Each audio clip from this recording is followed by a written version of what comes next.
The BMF title is on the line. First to the stage, he has the second most performance bonuses in UFC history and is riding the momentum of an August win over Anthony Pettis. Here is the 209 legend, Nate Diaz.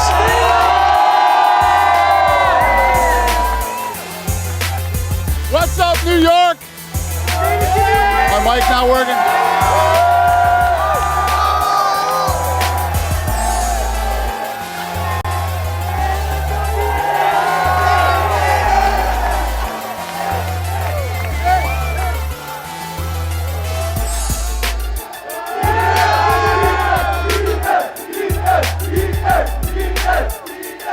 His opponent on the short list of candidates for 2019 Fighter of the Year. The owner of the quickest knockout in UFC history after his demolition of Ben Askren. Here is the Savage from Miami, Jorge Gamebred Masvidal.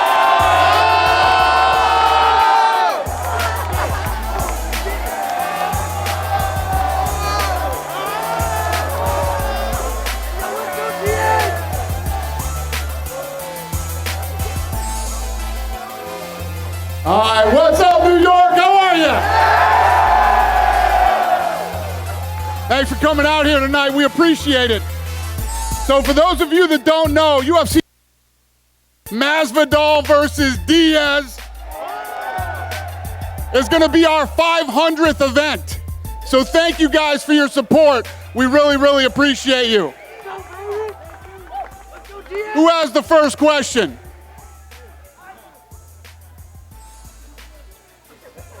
All right, I have a couple of questions. Nate Diaz. Nate, listen to this crowd. How do you feel about being in New York, Nate? Yeah! It's good. So far, so good. Shit. We're having some mic issues. Hold on a second. Hey, so far, so great. Everything's beautiful out here. One for Dana. When you started as president of the UFC back in 2001, Yeah. smaller arenas, you were struggling to get into New York. You didn't get into New York until 2016. 500th UFC event at the Garden. How does it feel? It feels damn good, let me tell you. And New York has been very good to us. You know, this is our, I think this is going to be our 4th event. We did 230 Cormier versus Lewis here. We did a $3 million gate. We did Bisping versus St. Pierre, $6 million gate. And then we did McGregor versus Alvarez, $18 million gate. And then now this event went on sale today. We've sold over 10,000 tickets. Thank you, New York. We appreciate you. And I have one for Mr. Masvidal. You knocked out Darren Till. You made Leon Edwards eat the 3-piece on the soda. You gave Mr. Askren the MGM Grand Buffet. What are you making Diaz eat? I'm coming to fight with everything I got, you know, so I'm gonna give it my all, man, whatever it takes, you know. He's a different caliber than the guys that you mentioned, and I've seen him pull through some tough situations and win those decisions. So I got whatever it takes, man. You know, if it's a buffet, it's whatever it is, man. I'm here for it, you know. Thank you, guys.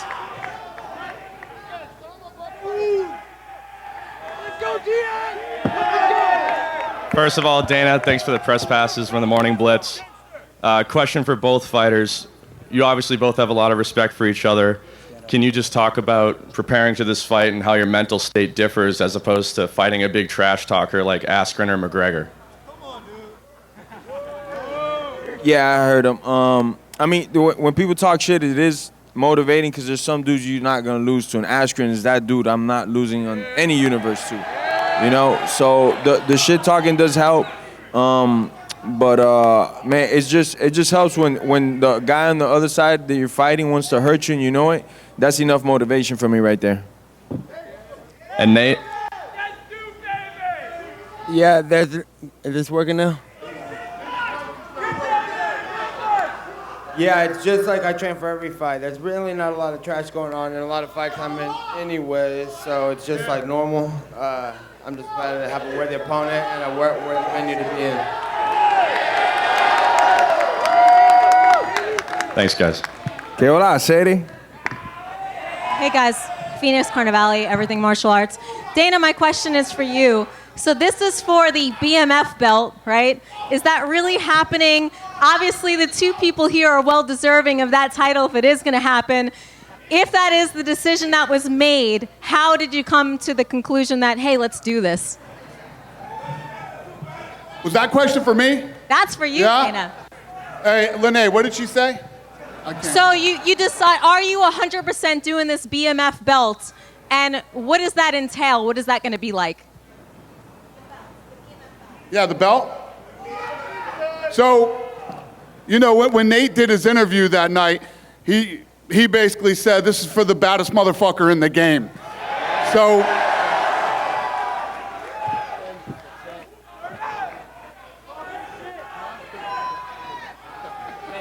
he was defending the baddest motherfucker in the game. So, you know, this is one of those fights that after that interview, you know, it started to build a life of its own through the fans and the media, and we didn't seriously start talking about this fight till maybe a couple weeks later in a matchmaking meeting. And I said to my guys, listen, tell me if I'm crazy, but what do you think about us actually having a baddest motherfucker in the game belt? And my guys loved it, and we started talking about it, so I went in with the design team at UFC. Right. We started to design it, and I will physically have that belt when I come back to New York. It'll be ready. And yeah, that's how it happened. Well, I can't wait to see it. My next question is about matchmaking. Now, basically in the media, it's been said that the situation with Covington and Usman is about negotiations, money. Can you tell us what's really going on with that, and is there any new news? Was that for me again? Yeah. Yeah. Who are those guys? Repeat the question. Well, Masvidal. Next. Next question, please. All right, I'll ask you. Order in the court. So here's the thing with that. Obviously, you heard me say in interviews after that fight that was the fight I was going to make. Right. Right? So Colby Covington can say whatever he wants. We make fights for a living. That's what we do. We go after guys. We say, this is next. This is the date. Do you want the fight? Right? And obviously, you know, he wanted more money to fight Usman. We went back and forth. This is the second time he's done it. He had a fight in Dallas, too. So we said, if you don't want to fight Usman, then we'll give you Tyron Woodley. He turned down Tyron Woodley, too. You either want to fight or you don't. We can, you know, when Colby Covington's ready to fight, he'll let us know. This matchup is obviously fan favorites.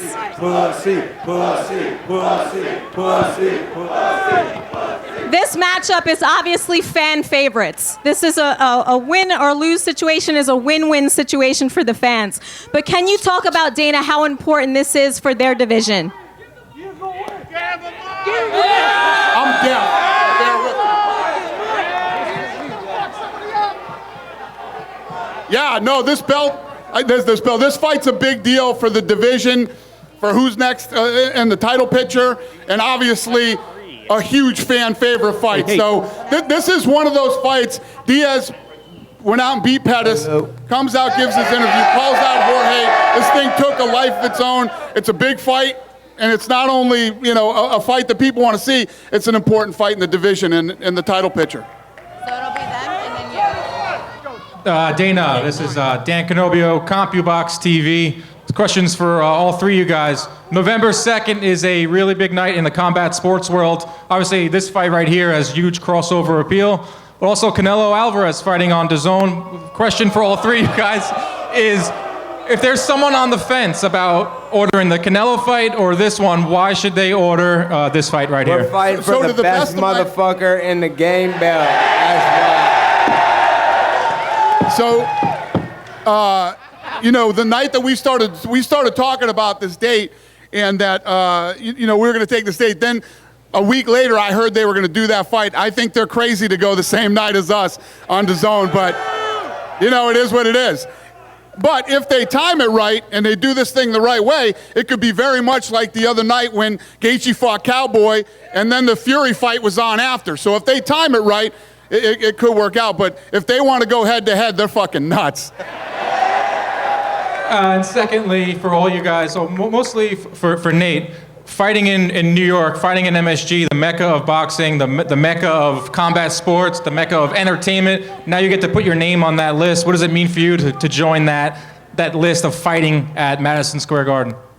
Yeah, that's one of the best parts of this whole thing is being the headline in that. Like you said, it's a historical event center. I'm sure all the greats fought there, Muhammad Ali, Mike Tyson, and everybody. I'm sure all the big games. So that's definitely a great part of this fight.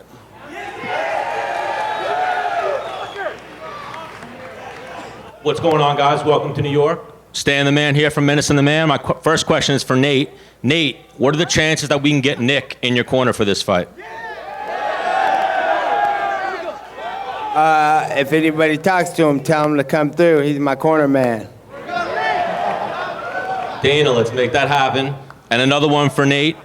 I smelled some weed earlier. Was that you backstage smoking? Man, I smelled it as soon as I came out here. It's you guys. Jorge Masvidal, nobody said anything about how sharply dressed you are. You look amazing.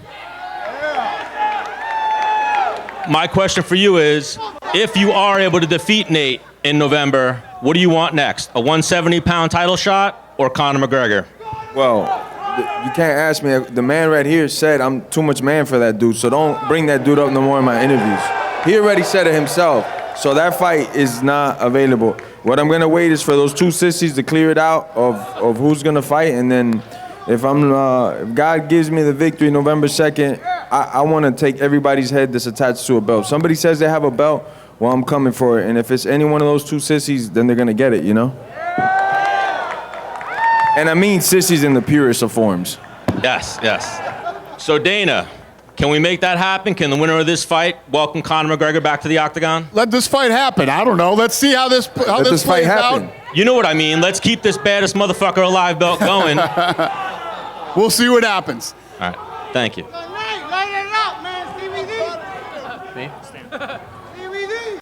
Hey Nate, how are you? It's been it's been a while since you, can you hear me, Nate? You made a very quick turnaround here. We saw you in August, you returned in November. When you left Anaheim after the Pettis fight, did you think you would return this soon? I just knew that if these guys all came correct, so that's what went down, and that's what I was looking for. We've heard Jorge's side of the story on how this fight came together. Colby's talked about it. Kamaru, from your perspective, how did it all come together?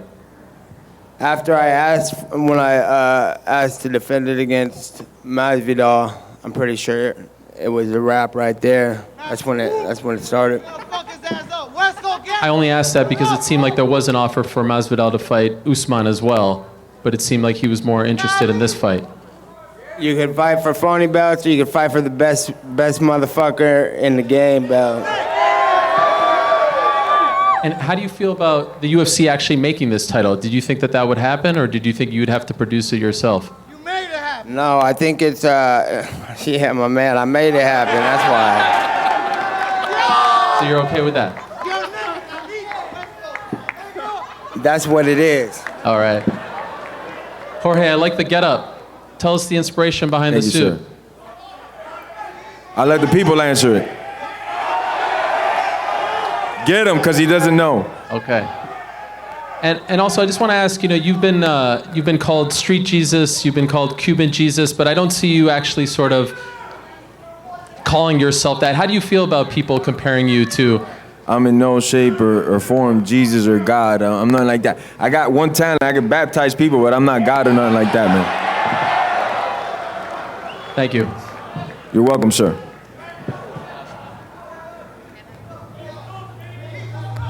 Hey, Nate. So you call yourself a badass motherfucker. How do you say that when you're a vegan?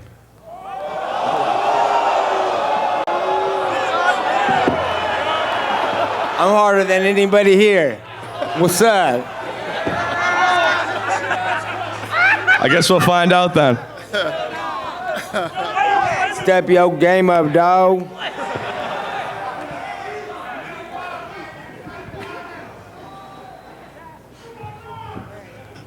A question for Jorge. When this year started, you've had a great run in 2019. Your star is on the rise. You're sitting here, beautiful backdrop. Just talk, fantastic suit.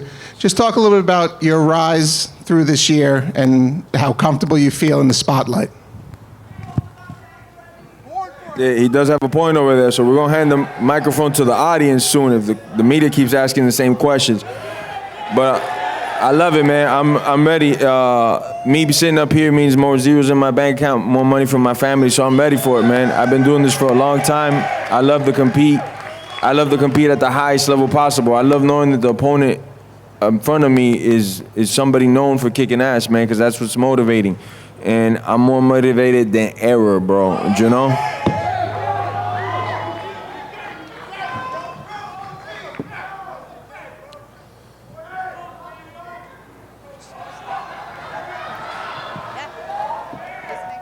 Karan Bhatia with Ask the Experts. Question for Nate and Jorge. What's your official prediction? How's it going to go down on November 2nd? I envision myself with my hand getting raised at all costs. Whatever hell I gotta run through, whatever desert I gotta go through, mountains I gotta climb, that's how I envision it, man. I got the only person that believed in me since I started fighting is me, and that's the only person that still believes in me to the end, man, is me. So I'm going with me all the way, my brother. That's a dumb question. And Nate, any prediction from you? Yeah, I'm coming to win. Thank you. I'll take a couple more questions. Go ahead, buddy. All right, so Nate, I know you've come out with your own cannabis strain. I got people asking me, when's it going to be available internationally? People in Australia, Melbourne, they're asking for it.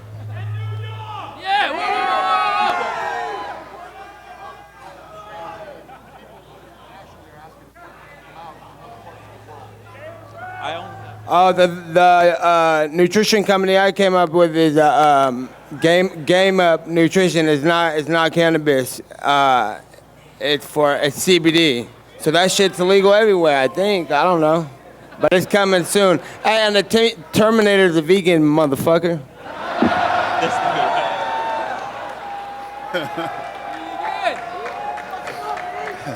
So obviously very respectful for both of you guys. You both respect the gangster, the realness. After the fight, are you guys sharing a joint or a drink? A joint, preferably. Oh, man. Are you good with that too, Nate? Both, if I win. All right. We'll take one more question. Who's got the last question? This one's for Dana. Since we're in New York, I had to ask you, have you bought your Pats Super Bowl tickets yet?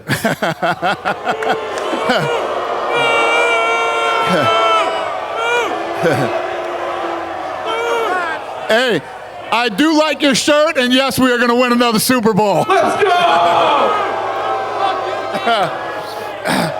All right, listen, I'm going to square these guys off. Thank you so much, New York. We appreciate you.